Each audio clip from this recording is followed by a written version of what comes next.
Could you tell me about the monorail for the money and when you've had that? Well, it was originally put in when this store was opened in 1905.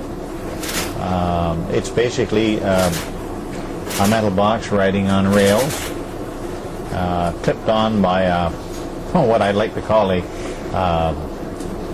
clothes peg, spring-loaded clothes peg, and they're all pre-programmed to go to a certain station. They're sent from there with the customer's money and bill, and sent to the office, to where I'm sitting now, and then we make the change in the till and send them back the correct change. How long has it been operating? Well, it's been operating since 1905. Was it always driven by electricity? No, it was not. It was certainly long before my time. It was driven by water power, some kind of a water turbine. And I had never been able to prove that, but some years ago we had to put a new water line in and found out that indeed there was a 3-inch main coming into the store, and the utilities people tell me that a 3-inch water main coming in could very well mean that there had been a water turbine. What about parts for all this mechanism? How do you get them? You're looking at the person who makes them. That's what I've had to do in the last few years. Are there other operations like this in North America that you're aware of? There are two the same that I know of. One is in Moose Jaw, Saskatchewan, and one is in a hardware store in Schenectady, New York.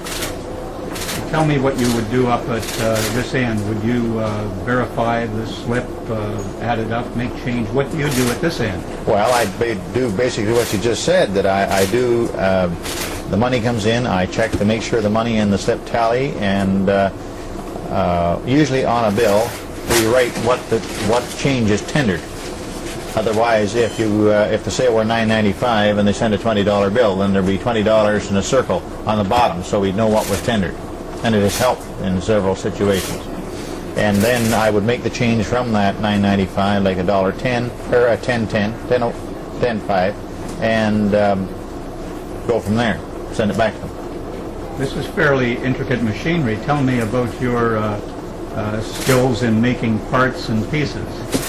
Well, I've always been blessed with the ability to be fairly mechanical, and some of these that I have made, I will admit, took a lot of work to figure out to make it work, and I've had a lot of failures before the actual item did do what it was supposed to do.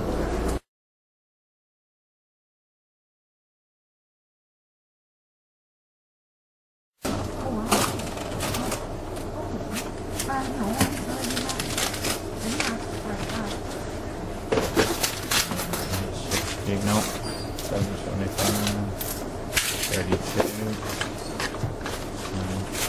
40, 50.